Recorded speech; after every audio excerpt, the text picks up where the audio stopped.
тук и аз от едно име да ви честитам денот на пожарникарите, да сте здрави и живи, да го доделиме решението на најдобриот пожарникар, кој што го избра ваша комисија овде, од единицата, да биде здрав, жив, сите да бидете успешни, да имате што помалку работа, помалку акции, а да можеме ние како општина Делчеви во натамошниот период да ја опремуваме единицата.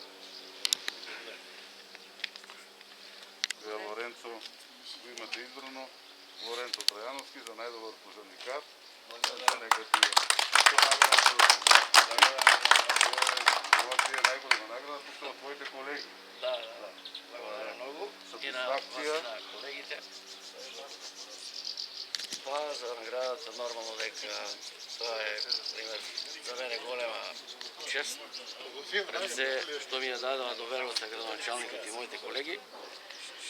Тоа во иднина ни дава уште повеќе елан и мотивација за да бидеме уште поуспешни, професионални, да покажеме нашето знаење каде и да не повикаат и посакувам на сите колеги да бидат во следните години тие најдобри.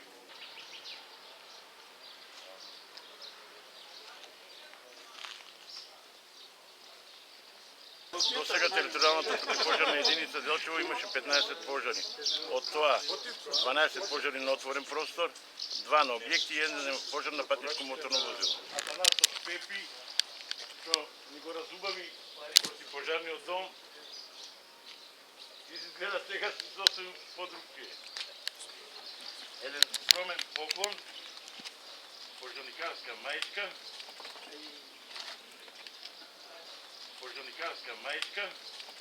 баретка, носи и знакчето за пожарникарите.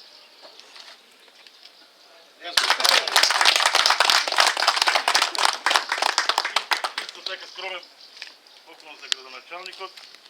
Исто да си има една мајца од нас. Благодарам. Нашиот амблем.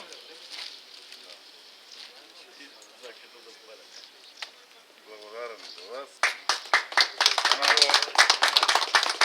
Да го спомнеме и претходниот командир во оваа ситуација, но сигурно ќе му биде било околку негде не слуша, значи од него имам поклон една баретка од вас како територијална противпожарна единица и за мене како градоначалник во овој период, но и за сите наредни градоначалници да се трудат максимално, значи да ќе обезбедуваат единицата со сите потребни работи. Благодарам уште.